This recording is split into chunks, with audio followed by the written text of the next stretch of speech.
안녕하세요.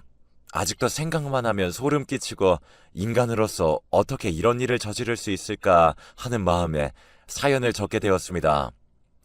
저는 어릴 때부터 동생들의 엄마 역할을 하면서 살았어요. 아마도 어릴 때 엄마를 여의신 분들은 다 아실 거예요. 엄마의 빈자리가 얼마나 큰지요.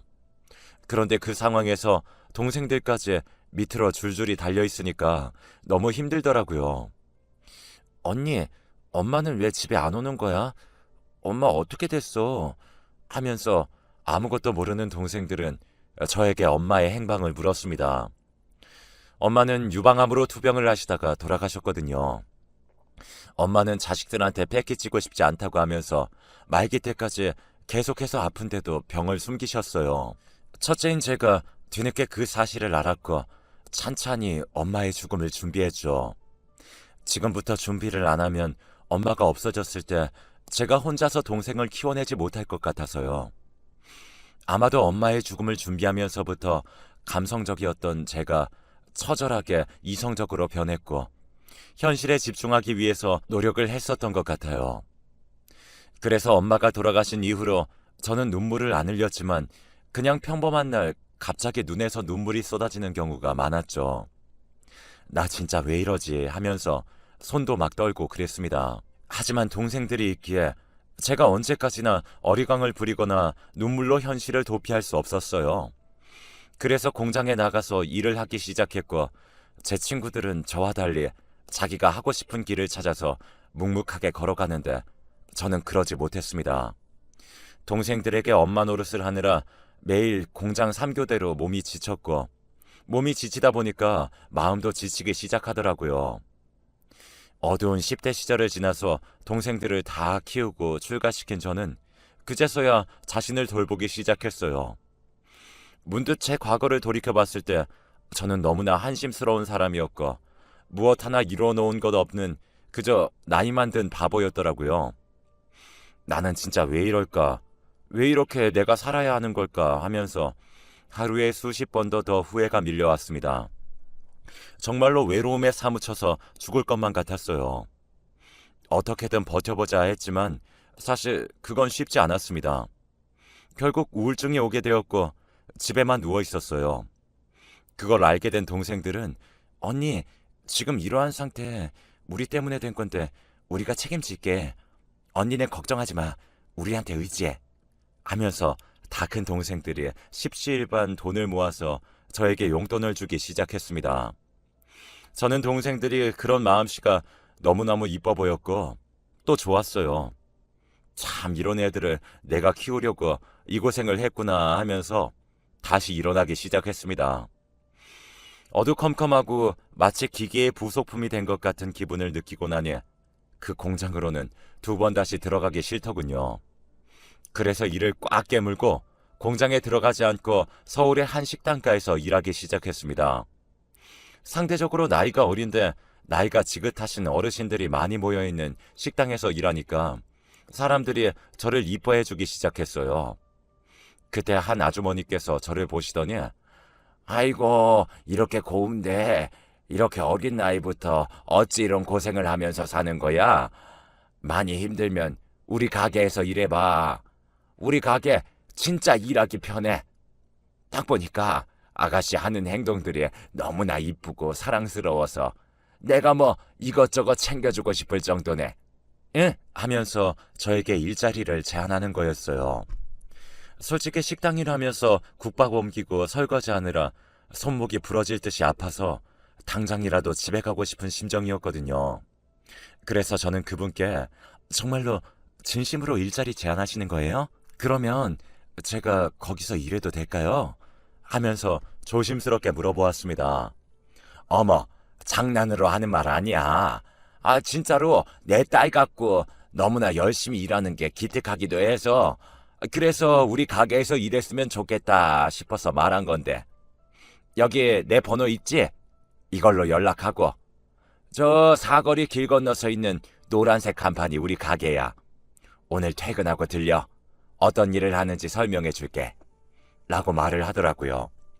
저는 감사하다고 고개를 숙인 뒤에 퇴근하는 시간만 목 빠지게 기다렸다가 그 노란색 간판 가게로 들어갔습니다. 그곳은 아주 어린 아이들의 이유식을 만들어서 유통하는 가게였어요. 원래는 동네 사람들, 애 엄마들이나 밥을 삼키지 못하는 나이 많은 노인네들을 상대로 음식을 만들었는데 이게 입소문을 타고 청결하고 재료도 좋은 걸 쓴다는 이야기가 들리자 인기가 엄청 많아진 거죠. 우리가 이런 일을 해요. 아무래도 그 가게에서 국밥 들고 설거지하는 것보다 여기서 청결 감독하고 또 재료들을 배합하고 기계에 넣으면 뭐 힘든 일은 없으니까 그래서 부른 거야. 하면서 말을 하는 겁니다. 저는 여기가 딱 내가 일할 자리다 라고 생각해서 바로 알겠습니다 하고 그곳으로 옮기기로 했어요. 예전 가게 사장님께 사정을 말씀드리고 조금 몸을 덜 움직이는 곳에서 일해야 할 것 같다고 했어요. 알겠다고 흔쾌히 허락을 해주셨고 그 이후 그 가게로 들어가게 된 거죠. 거기서 운명의 짝꿍을 만나게 된 겁니다. 아니, 그때까지만 해도 운명의 짝꿍인 줄 알았죠. 돌이켜보면 절대로 운명의 짝꿍이 아닌데 말이죠. 한참 일을 하고 있는데 가게 문을 활짝 열고 들어오는 아주 장신의 얼굴이 번지르르한 남자가 보이는 겁니다. 순간 놀랐고 저기 누구세요? 라고 하자 그 남자가 되려 그쪽은 누구세요? 라고 하더라고요.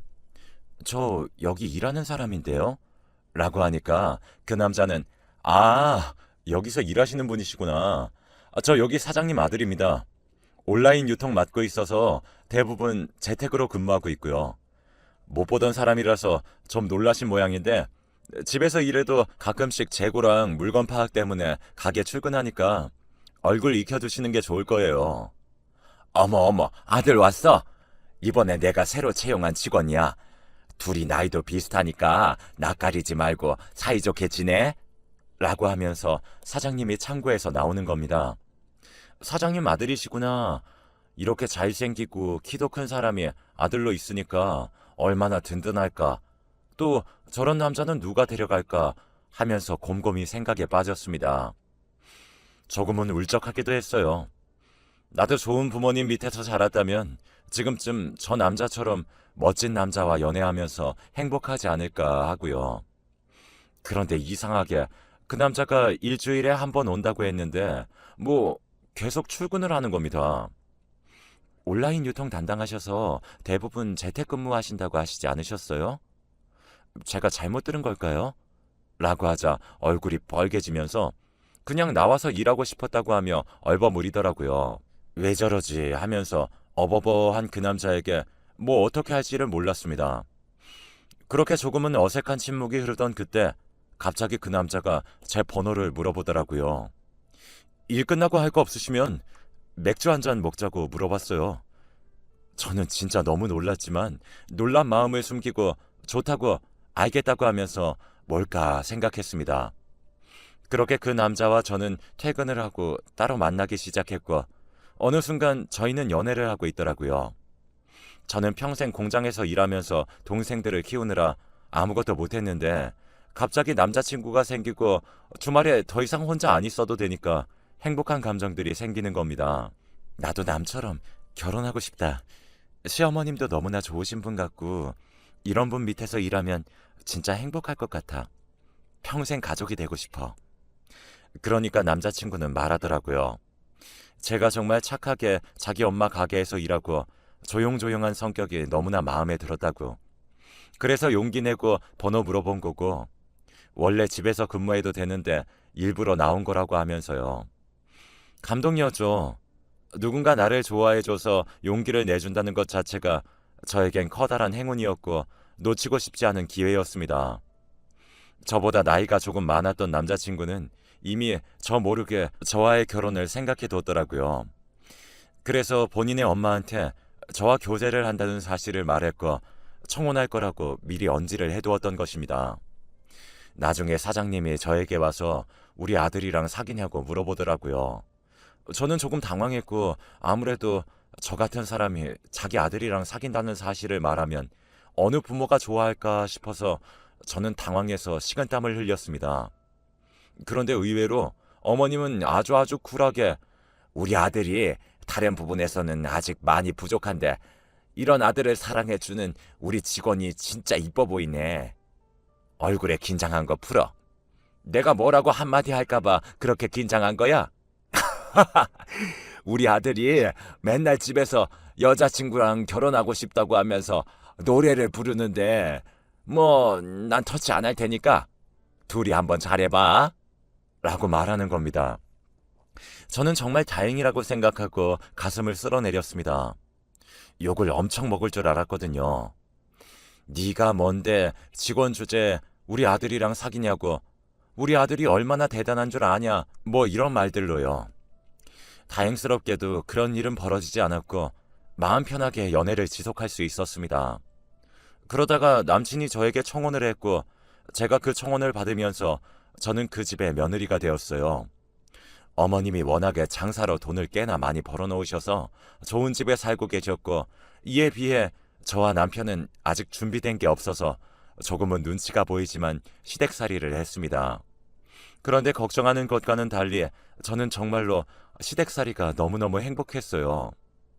제가 위에서 말씀드렸다시피 제가 일찍 엄마가 돌아가셔서 항상 어른의 사랑이 그리웠거든요. 그런데 어머님이 그런 저의 사정을 알고 제 등을 토닥이면서 저를 위로해 주니까 제가 몸둘 바를 모르고 진짜 행복하다고 느낄 정도로 매일 좋았습니다. 우리 며느리 밥 먹어야지 하면서 아침을 차려주는 것은 물론이요. 제가 겨울에 빙판을 걷다가 넘어졌을 때도 우리 며느리 아프면 안 된다고 항상 조심해야 한다고 하면서 엉덩이에 먼크림까지 발라줄 정도로 가까운 사이가 되었어요. 저는 진짜 어머님한테 너무나 고마웠고 내게 새로운 엄마가 생긴 것처럼 시어머니와 가까이 지냈습니다. 하루 종일 거의 매일 붙어 있는다고 해도 과언이 아니었어요. 아침에 일어나면 어머님이랑 같이 출근하고 가게에서 일을 하는데도 지루하다는 생각이 안 들고 항상 어머님이 저에게 잘해주시고 배려를 해주시니까 힘든지도 몰랐죠. 오히려 시간이 지날수록 남편과 사이는 조금씩 멀어지는데 어머님과는 가까워졌습니다.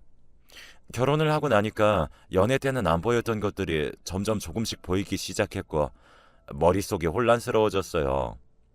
솔직히 지금에서야 말하지만 남편은 결혼 이후로 제가 잡은 물고기라고 느껴진 건지 막 다른 여자들, 예전에 동기였던 애들한테 연락해서 심심하다고 만나자고 한 적도 있어서 제가 그걸 알고 화낸 적도 있었고요. 또 여자 나오는 술집에 군대 동기들이랑 같이 간 걸 저한테 들킨 적도 있었죠. 신혼 초부터 그런 짓거리들을 하는데 제가 열이 너무 받고 정말 속상하더라고요. 그때마다 저를 위로해준 사람이 시어머님이었습니다. 저 대신 남편한테 더 화를 내주시고 다시는 그런 짓 하지 말라고 하면서 목이 쉬어라 소리를 질러준 사람이었죠. 그래서 제가 버틸 수 있었어요. 내가 남편 복이 있는 줄 알았는데 남편 복은 개뿔. 남편 복이 아니라 시부모 복만 있고 나머지는 꽝이구나 하면서 포기하고 있었습니다.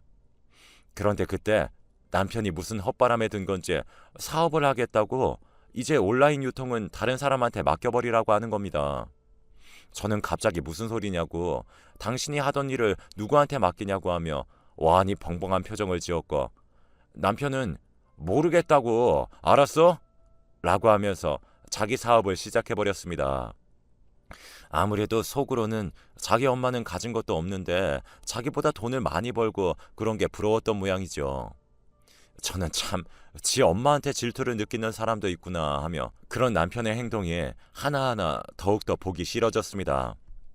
그러다가 일이 터진 거였어요. 어머님이 뇌졸중으로 쓰러지셨고 가게 운영이 올스톱 되었습니다.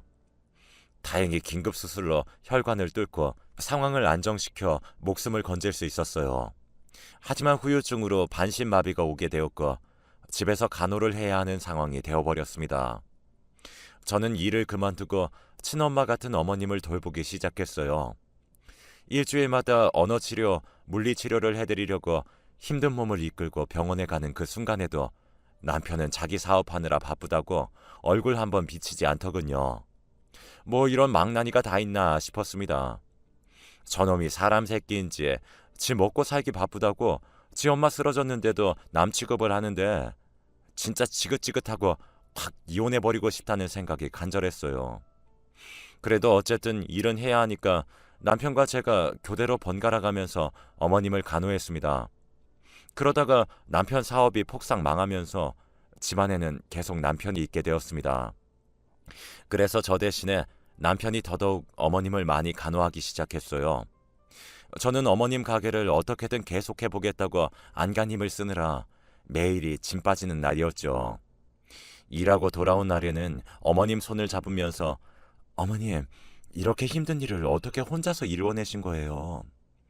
이렇게 많은 돈을 버셨으면 이젠 편하게 노후에 여행도 다니시면서 쉬셔야 했는데 왜 그러지 못하고 이렇게 누워만 계세요? 어머님, 저 정말 딸처럼 대해주셔서 감사해요. 어머님은 제 마음속에 있던 결핍을 채워주신 유일한 사람이자 저에게는 진짜로 소중한 존재예요. 비록 어머님이 제 이야기를 지금 듣고 계시는지 모르겠지만 제 진심 이렇게나마 전하고 싶네요. 하면서 어머님 손을 잡으며 잠에 들었습니다. 매번 힘들 때마다 자고 있는 어머님의 귓가에 저에 대한 이야기를 털어놓으며 그동안 어머님에게 느낀 감사함들을 모두 말해드렸어요. 그러면 속 안에 있는 쌓인 것들이 다 풀린 듯한 기분이 들면서 시원했거든요. 저는 매일 남몰래 기도를 했습니다. 하늘에 외쳤어요. 우리 어머님 진짜로 열심히 살았으니까 제발 한 번만 일어나실 기회를 달라고. 그 기회 딱 한 번만 기회 주시면 내 모든 것을 걸고 열심히 살겠다고 했죠. 그렇게 제가 애원을 했지만 하늘은 무심했습니다. 결국 어머님은 끝끝내 버티지 못하고 돌아가셨어요. 아무래도 뇌졸중이 온 후에 합병증으로 폐 쪽에 이상이 생겼는데 그게 어머님을 벼랑 끝까지 몰아넣은 거죠. 저는 하염없이 눈물만 나왔습니다. 장례를 진행해야 하는데 입관을 하고 나니까 정말로 쓰러질 것 같더군요. 친엄마를 보낼 때만큼 힘들었습니다. 어머님 발인 전에 어머님이 좋아하신 이부자리 이런 것들을 같이 선산에 묻어야겠어서 어머님 집으로 갔습니다. 어머님이 그렇게 좋아하시던 온돌 침대를 보니까 또 하염없이 눈물이 나더군요. 죄송하고 또 미안했습니다. 어머님 하면서 그 온돌 침대에 누워서 차갑게 식어버린 온돌을 통해서 어머님의 품을 느끼고 있었는데 침대의 작은 틈에서 종이들이 보이는 겁니다. 이게 뭐지 하고 열어보았는데 언어장애로 제대로 말을 못하는 어머님이 삐뚤빼뚤 종이에 힘겹게 써내려간 글들이었습니다. 저는 뭐야 하면서 당황했습니다. 어머님이 사실 말하는 부분인 전두엽이 손상되어서 발음하는 게 안 되었지만 종이에 자기 의견을 쓸 수 있을 정도는 되셨거든요. 그 원수와도 같은 놈, 그런 메모들을 보게 된 저는 손을 부들부들 떨 수밖에 없었습니다. 그 종이 안에는 제가 없었을 때, 제가 가게에 일을 나갔을 때 남편이 어머님을 돌보면서 횡포를 부린 내용들이 싹 다 적혀 있었어요. 너무나 놀랍고 이게 말이 되는 건가 하는 마음에 손이 부들부들 떨렸습니다. 말할 수 없는 분노가 치밀어 올랐어요. 며느라가 내 아들이 악마였단다. 악마였어. 내가 호랑이 새끼를 키운 거야. 내가 내 발등을 내가 찍은 법이지. 라고 하면서 그간 당한 것들을 종이에 적어두신 겁니다. 남편은 사업이 망한 이후로 자금난에 심하게 시달렸고 그때 어머님이 쓰러지자 어머님의 재산을 노린 겁니다.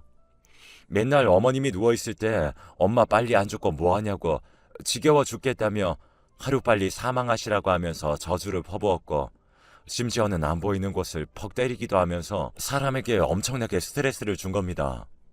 저는 이럴 수는 없다고, 아니 어떻게 자기 엄마한테 이런 식으로 대할 수 있냐는 생각에 부들부들 손을 떨었습니다. 너무나도 화가 났어요.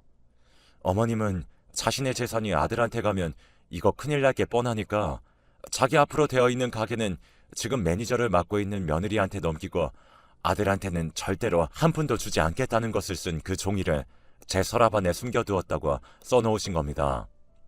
정말 다행인 게 어머님이 쓰러지셨을 때 제가 어머님 거동이라도 하게 만들겠다고 하면서 물리치료를 엄청 신경 써서 해드리고 글씨도 연습했거든요. 그래서 어머님이 돌아가시기 전에 이런 사실을 모두 폭로하실 수 있으셨던 것입니다. 저는 눈물을 뚝뚝 흘리면서 정말 어머님의 그 한 제가 풀어드리겠다고 스스로 약속했어요. 그리고 바로 제가 아는 변호사한테 찾아가서 이 유언을 넘겼고 법적으로 증거가 된다고 하면서 어머님의 그 유언처럼 재산 상속 준비를 했고 세무사와 상담해서 정리를 다 끝낸 후에 장례식장에 같이 가서 남편에게 이 모든 것들을 말하기로 했습니다. 제가 재산 정리와 대충 상황 정리를 해서 상주를 서고 있는 남편에게 가서 말했습니다. 당신, 나 안 볼 때 어머님 학대하고 손 올렸다며. 어머님이 돌아가시기 전에 이 모든 걸 전부 내게 남기고 가셨어. 당신 잘못 걸렸어. 인생 그렇게 살면 좋아? 남들한테는 세상 천사인 척하면서 자기 엄마한테 어떻게든 돈 뜯어내려고 하고. 당신이 악마가 아니면 도대체 누가 악마야? 나는 도저히 모르겠다. 어머님이 당신한테 재산 한 푼도 안 주신대. 당신은 그저 무능하고 엄마 등에서 피나 빨아먹는 기생충인 거야. 알겠어? 그렇게 알라고 내가 지금 변호사랑 세무사 대동해서 상황 설명하려고 온 거야. 라고 말하는 순간 남편의 눈이 뒤집혔어요. 거기 있던 상을 뒤엎고 난리가 났죠. 미친놈인 줄 알았습니다. 경찰을 불렀고 경찰이 남편을 끌고 갔어요. 난동 피우지 말라고, 경찰한테 이 사람 지 엄마를 폭행까지 했다고, 지 엄마 폭행한 천륜을 저지른 놈이라고 하면서 만행을 폭로했습니다. 남편은 끝까지 발악하며 아주 추악한 모습을 보이더라고요. 사람이라면 어떻게 이런 짓을 할 수 있을까 싶었고 변호사와 세무사도 혀를 끌끌 찼네요. 결국 어머님의 재산은 어머님이 적으신 대로 기부단체에 기부되었고 가게는 제가 맡아서 운영을 하게 되었습니다. 남편에게 떨어진 돈은 5천이 전부였어요. 직계자식이라서요. 변호사가 직계자식에게는 적어도 5천 정도는 줘야지 나중에 탈이 없다고 하는 바람에 돈을 주긴 했지만 그래도 남편 그것에 만족하지 못하고 괴물처럼 포효했습니다. 자기 엄마 죽으면 자기 엄마 재산 그거 가지고 다시 사업을 해서 재개하려고 했는데 그게 망하니까 얼마나 빡쳤겠어요. 저는 어머님 장례를 치르자마자 바로 남편에게 이혼 소송을 했습니다. 남편은 그간 저 몰래 여자 동창들이랑 연락하고 따로 만났던 것, 그것까지 다 해서 재산 분할도 걸어버렸죠. 그래서 다행히 제가 승소해서 이혼을 할 수 있게 되었습니다. 연애 때는 그렇게 하늘의 별도 달도 다 따다줄 것처럼 행동하던 사람이 어떻게 결혼을 하자마자 저를 어항속 물고기 취급을 하면서 악마처럼 구는지 정말 인간은 알다가도 모르는 것 같습니다. 저는 어머님이 돌아가신 이후로 한동안 마음이 너무 힘들어서 정말 살기가 싫었지만 그래도 동생들의 위로와 또 그동안 겪은 경험들로 인해서 마음이 단단해진 터라 다시 훌훌 털고 일어났어요. 남들은 참 시모 때문에 힘들어 죽겠다고 말하는데 저는 오히려 어머님 때문에 지금까지 살아온 것 같네요. 어머님이 없었다면 저는 아마도 남편과 3개월도 못 견디고 바로 이혼했겠죠. 비록 지금에서는 이혼하긴 했지만요. 어머님과 작은 일상을 함께하는 게 저의 가장 큰 기쁨이었는데 참 아쉽습니다. 그럼에도 불구하고 하늘나라에 가서 어머님이 부디 잘 사시길 매일 기도를 하려고 해요. 아마 거기서 저희 엄마도 만나셨겠죠? 제가 제일 사랑하는 두 분이 만나서 저에 대한 이야기를 나눌 생각을 하니까 가슴 한켠이 아련하면서 뜨거워집니다. 삶은 만남과 이별의 연속이라고 하는데 역시 제 인생도 예외는 아니네요. 늘 헤어짐은 아프고 힘들지만 그래도 다시 새로운 사람과 만난다고 하는 걸 피하려고 하지 않으려고 합니다. 그럼 지금까지 제 이야기 들어주셔서 감사합니다. 별거 없는 이야기이지만 꼭 임금님 귀는 당나귀 귀다 하는 심정으로 여러분들께 들려드리고 싶었어요. 제가 자연사 할 때까지 이 세상에서 열심히 살다가 하늘에 있는 어머님 그리고 엄마를 만날 때 나 열심히 살았다고, 정말 피똥싸게 살았다고 말을 하려고요. 오늘 조금은 우울한 날이었지만 이렇게 글을 쓰니까 조금은 마음이 편해지네요. 여기까지 제 사연을 들어주셔서